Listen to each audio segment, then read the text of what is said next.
ஒரு ஊர்ல கோயில்ல சாமி கும்பிட்டு இருந்தாங்க.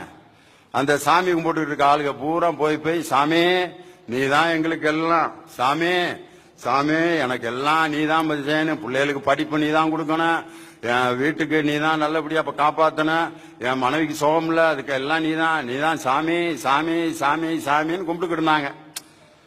ஒரு நாள் என்ன ஆகி போச்சு, அந்த சாமி சிலைய திடீர்னு ஒரு கல்லு மேல விழுந்து அந்த சாமி சிலை உடையிற நிலைமைக்கு வந்துருச்சு.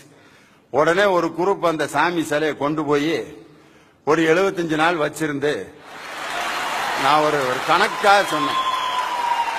அதுக்கப்புறம் அந்த உடஞ்ச சிலையை சரி பண்ண முடியாம சுக்கு நூறா நொறுக்கி வெளியில தூக்கி போட்டாங்க. ஐயோ இந்த சிலையை வச்சு தானே நம்ம பொழைச்சுக்கிட்டு இருந்தோம், இப்படி ஆகி போச்சு இந்த சிலையோட நிலைமை. இப்ப கோயில்ல உண்டியல் வருமானம் போயிரும், நம்மளுடைய பொழப்பே போயிரும் ஐயா, என்னடா ஐடியா பண்ணலான்ட்டு திருப்பி கோயிலுக்கு வந்திருக்காங்க. அந்த சிலைக்கு பின்னால பல ஒரு 20-30 வருஷமா ஒரு கல்லு சும்மாவே கடந்திருக்கு.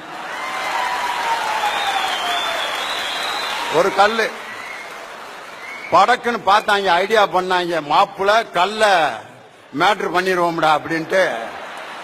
உடனே அத சாமின்னு கும்பிட்டா சந்தேகப்படுவாங்கன்ட்டு சின்னசாமி சின்னசாமி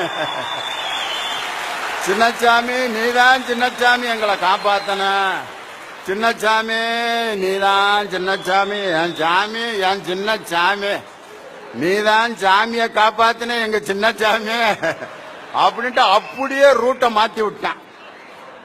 டக்குன்னு அந்த கல்லுக்கு ஒரு விபூதி அடிச்சான், குங்குமத்தை போட்டான், சின்னசாமின்னு பரப்பி விட்டாங்க. எல்லாம் கும்பிட்டு இருக்காங்க. இப்ப எத சாமிக்கு பின்னாடி சும்மா கிடந்த கல்ல நான் ஒரு ஊர்ல நடந்ததை சொல்லிக்கிட்டு இருக்கேன். நீங்க வேற எதையும் நினைச்சு என்னைய சிக்கல் உண்டாக்கிறாங்க.